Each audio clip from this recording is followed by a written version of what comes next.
Good morning, student. Today we'll study the part third of moments in the chapter Happy Prince. We have already discussed about the helping attitude of Happy Prince who had tried to help at his best to the courtier of his kingdom even after death when he was converted into a statue. The swallow from another country helped him a lot. हम आज तीसरा part पढ़ेंगे जिसमें अब तक हमने देखा एक हैप्पी प्रिंस किस तरह से मिस्र जाने वाली एक अबाबिल पक्षी स्वैलो को किसी तरह मनाकर रोक लिया और अपने राज्य में ज़रूरतमंद लोगों की मदद की। आगे स्टोरी में पढ़ेंगे। सो The swallow flew over the great city and saw the rich making merry in their beautiful house, while the beggars were sitting at the gates. He flew into dark lanes and saw the white faces of starving children looking out listlessly at the black streets. Under the archway of a bride, two little boys were lying in each other's arms to try and keep themselves warm. How hungry we are, they said. You must not lie here, shouted the watchman, and they wandered out into the rain. अब यहाँ पर आगे बताया गया कि किस तरह पक्षी उस विशाल नगर के ऊपर उड़ता हुआ उसने अमीर लोगों को अपने सुंदर घरों में मौज मस्ती करते देखा, जबकि भिखारी दरवाजे पर बैठे हुए थे। वह अंधेरी गलियों में उड़कर गया और उसने भूखे मर रहे बच्चों के सफ़ेद चेहरों को देखा जो चुपचाप शिथिल भाव से अंधेरी गलियों को देख रहे थे। Then he flew back and told the prince what he had seen. और उसके बाद वह वापस उड़कर आई और फिर राजकुमार को उसने सारी आप बीती आंखों देखी बातों को बताया। I am covered with fine gold, said the prince. You must take it off leaf by leaf and give it to the poor. The living always think that gold can make them happy. इस तरह राजकुमार ने कहा कि मैं सुंदर सोने से ढका हुआ हूँ, तुम इसे पत्ती पत्ती करके निकाल लो तथा उसे गरीबी में बांट दो। सजीव प्राणी हमेशा सोचते हैं कि सोना उन्हें खुशी दे सकता है। Leaf after leaf of the fine gold the shallow picked of till the happy prince looked quite dull and grey. Leaf after leaf of the fine gold he brought to the poor, and the children's faces grew rosier, and they laughed and played in the street. We have bread now, they cried. इस तरह से बढ़िया सोने की पत्ती भी निकाल कर स्वैलो ने उखाड़ ली और हैप्पी प्रिंस के कहने पर हैप्पी प्रिंस निरस तथा भूरा दिखने लगा।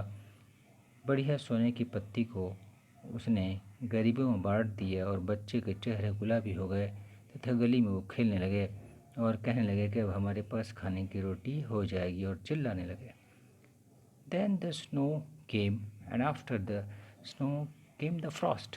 The streets looked as if they were made of silver. Everybody went about in furs, and the little boys wore scarlet caps and skated on the ice. तब बर्फ़ गिरने लगी तथा उसके आसपास तुषारपात हुआ, बर्फ़ की बारिश होने लगी। गलियां ऐसे दिखने लगी मानो वे चांदी से निर्मित हो। प्रत्येक व्यक्ति ऊनी वस्त्र पहनकर घूमने लगे। छोटे बालकों ने लाल रंग की टोपियाँ पहनी और बर्फ़ पर स्केटिंग करने लगे। The poor little swallow grew colder and colder, but he would not leave the prince, he loved him too well. He picked up crumbles outside the baker's door when the baker was not looking and tried to keep himself warm by flapping his wings. इस तरह बेचारे छोटे swallow पक्षी को अब अधिकाधिक ठंड लगने लगी, परंतु राजकुमार का साथ नहीं छोड़ना चाहता था। वो बहुत उसे प्यार करता था, इसलिए वहीं वो रुक गया। But at last he knew that he was going to die. He had just enough strength to fly up to the prince's shoulder once more. "Goodbye, dear prince," he murmured. "Will you let me kiss your hand?" और इस तरह से जब वो पक्षी दूसरे को ओर देख रहे थे तो दरवाजे के बाहर पर रोटी के टुकड़े उठा लेता और अपने पंखों को फड़फड़ा कर स्वयं को गर्म करने की कोशिश करता, परंतु अंत में उसे पता चला कि उसकी मृत्यु निकट आ गई है। इसके पास इतनी ताकत शेष नहीं रही कि वह उड़कर राजकुमार के कंधे पर एक बार फिर बैठ सके और कुछ कह सके, जैसे अलविदा राजकुमार। अब धीरे से उसने बड़बड़ाया, "क्या तुम मुझे अपना हाथ चूमने दोगे?" राजकुमार को उस चिड़िया ने कहा। इस पे उसने आगे बताया, "I am glad that you are going to Egypt at last, little swallow," said the prince. "You have stayed too long here, but you must kiss me on the lips, for I love you." "It is not to Egypt that I am going," said the swallow. "I am going to house of death. Death is the brother of sleep, is he not?" इस तरह से उसने कहा कि मैं खुश हूँ, अंत में मिस्र जा रहे हो तुम, छोटे से नन्हे शैलो। राजकुमार बोला, "तुम यहाँ लंबे समय तक ठहर रहे, परंतु तुम मुझे ओठों पर चुम्बन लो, क्योंकि मैं तुम्हें प्यार करता हूँ।" पक्षी बोला, "मैं मौत के घर जा रहा हूँ, मरण निद्रा का भ्राता है, क्या ऐसा है या नहीं?" And he kissed the Prince on the lips and fell down dead at his feet. At that moment, a curious crack sounded inside the statue, as if something had broken. The fact is that the leaden heart had snapped right in two. It certainly was a dreadfully hard frost. और उसने happy Prince के ओठों पर चुंबन किया तथा उसके पैरों पर निर्जीव होकर गिर पड़ा। उस क्षण एक अद्भुत फटी आवाज़ मूर्ति के अंदर से आई, मानो कोई चीज़ टूट गई हो। सच यह है कि राजकुमार का शीशे का दिल बीच से टुकड़े हो गए, 2 टुकड़े में बट गए, और निश्चित रूप से वह भयावह सख्त तुषार था, अर्थात स्नोफॉल थी। Early the next morning, the mayor was walking in the square below in company with the town councillor. As they passed the column, he looked up at the statue. "Dear me, how shabby the happy prince looks," he said.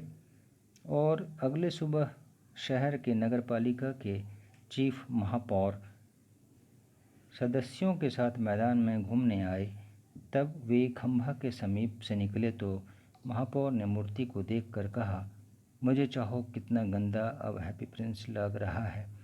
वह बोला, "सचमुच कितना गंदा," निगम पार्षदों ने में चिल्लाया।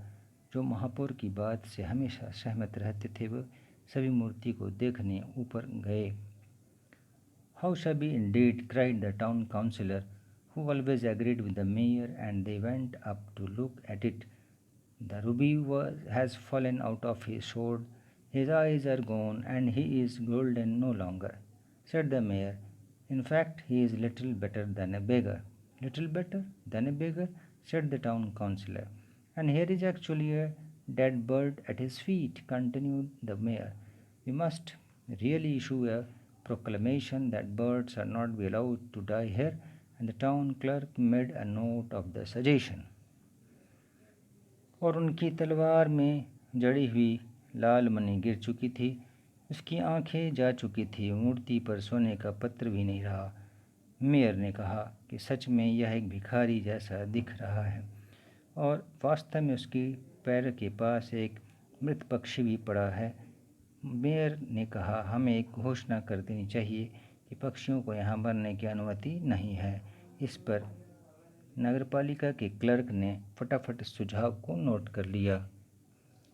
So they pulled down the statue of the happy prince. "As he is no longer beautiful, he is no longer useful," said the art professor at the university. Then they melted the statue in a furnace. "What a strange thing," said the overseer of the workmen at the foundry. "This broken lead heart will not melt in the furnace. We must throw it away." So they threw it on a dust heap where the dead swallow was also lying. इस प्रकार उन लोगों ने happy Prince की मूर्ति को उतार दिया। क्योंकि मूर्ति अब सुंदर नहीं रही, इसलिए वह अब उपयोगी भी नहीं रही। यूनिवर्सिटी के कला के प्रोफेसर ने ऐसा कहा। अतः उन लोगों ने मूर्ति को भट्ठी में गलाया। कितनी विचित्र बात थी। ढलाई के श्रमिकों को ओवरसियर ने कहा, वह शीशे का दिल तो भट्ठी में गलता ही नहीं, हमें इसे फेंक देना चाहिए। इसलिए उन्होंने उसे कूड़े के ढेर में फेंक दिया, जहाँ पर वह मृत स्वैलो पड़ा था। Bring me the two most precious things in the city, said God to one of his angels, and the angel brought him the leaden heart and the dead bird. You have rightly chosen, said God, for in my garden of paradise this little bird shall sing for evermore, and my city of gold the happy prince shall praise me.